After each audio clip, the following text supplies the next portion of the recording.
నమస్తే friends, welcome back to Ratna life style. ముందుగా ఈరోజు రవ్వ దోశలు సింపుల్గా కరకరలాడితే ఎలా ప్రిపేర్ చేసుకోవాలో చూద్దాం ఫ్రెండ్స్. దానికి కావాల్సిన పదార్థాలు ఏంటో చూద్దాం.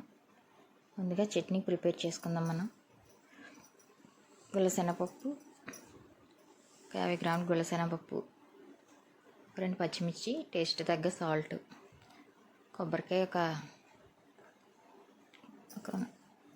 అరచక్క కొబ్బరికాయ, పచ్చడి మిక్సీ పట్టేసుకుని పక్కన పెట్టుకుని పోపు పెడుతున్నాం అనమాట.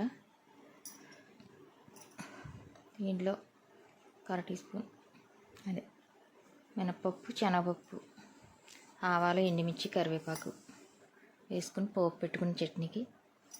పోపు పెట్టుకుంటే చట్నీ టేస్ట్ బాగుంటుంది ఫ్రెండ్స్. ఏ చట్నీ అయినా సరే పోపు పెట్టుకుంటే టేస్ట్ చాలా బాగుంటుంది.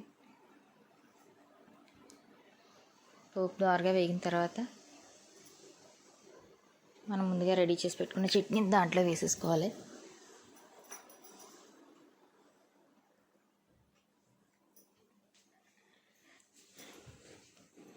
మిక్సీ పట్టేసుకున్న చట్నీ దాంట్లో వేసుకుని కొంచెం వాటర్ పోసుకుని కలిపేసుకుని పక్కన పెట్టుకుని రవ్వ దోశకి రెడీ చేసుకున్నాం. ఉల్లిపాయలు, పచ్చిమిరపకాయ ముక్కలు, అల్లం ముక్కలు అన్నీ కట్ చేసి పెట్టుకున్నాం పక్కన.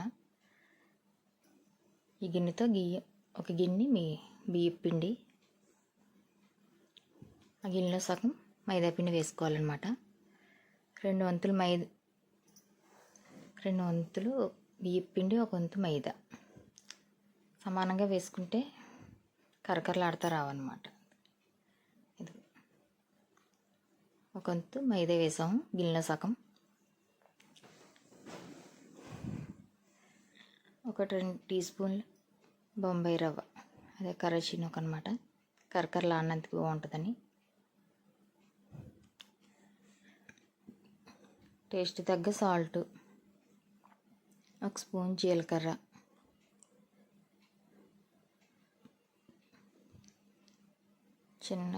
చిన్నగా కట్ చేసి పెట్టుకున్న అల్లం ముక్కలు, పచ్చిమిరపకాయ ముక్కలు చిన్న ముక్కలు, ఉల్లిపాయ ముక్కలు చిన్న ముక్కలు, కొత్తిమీర చిన్న ముక్కలు కింద కట్ చేసుకుని కొత్తిమీర కూడా వేసుకున్నాం.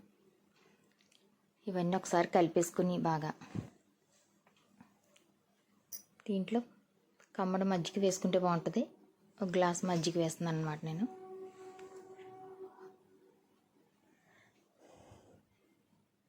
మజ్జిగ వేసుకుని కలిపేసుకుని ఒకసారి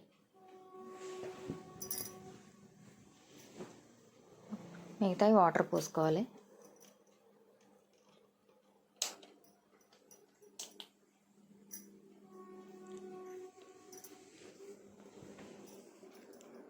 మిగతా వాటర్ పోసుకొని కలుపుకోవాలన్నమాట. మొత్తం అంతా మజ్జిగ వేస్తే బాగోదు. స్టవ్ మీద బాణీ పెట్టుకుని బాగా హీట్ ఎక్కిదాకా హైలో పెట్టుకుని అప్పుడు వేసుకోవాలన్నమాట. రవ్వ దోశలకి ఎప్పుడు బాగా హీట్ ఎక్కితేనే బాగా వస్తాయి అన్నమాట. దోశ వేసేసుకున్న తర్వాత ఆయిల్ వేసుకోవాలి.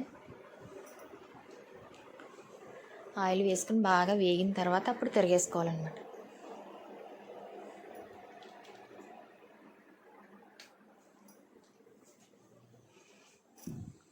బాగా వేగిన తర్వాత తిరగేసుకోవాలి. ఎంతో సింపుల్గా టేస్టీగా చేసుకోవచ్చు ఫ్రెండ్స్. మళ్ళీ కొంచెం ఆయిల్ వేసుకోవచ్చు.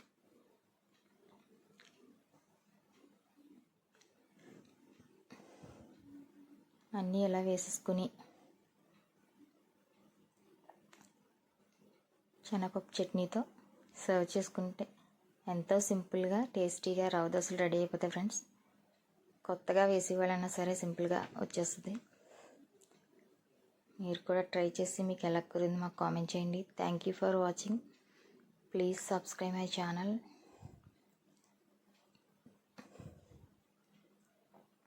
ఇదిగో చట్నీ ముందుగా ప్రిపేర్ చేసి పక్కన పెట్టుకున్న కొబ్బరికాయ చట్నీతో సర్వ్ చేసుకుంటే సూపర్ టేస్ట్ రవ్వ దోశలు ready friends. Thank you for watching. Please subscribe my channel. మా ఛానల్ ఇంకెవరైనా సబ్స్క్రైబ్ చేసుకోకపోతే చేసుకుని లైక్ చేసి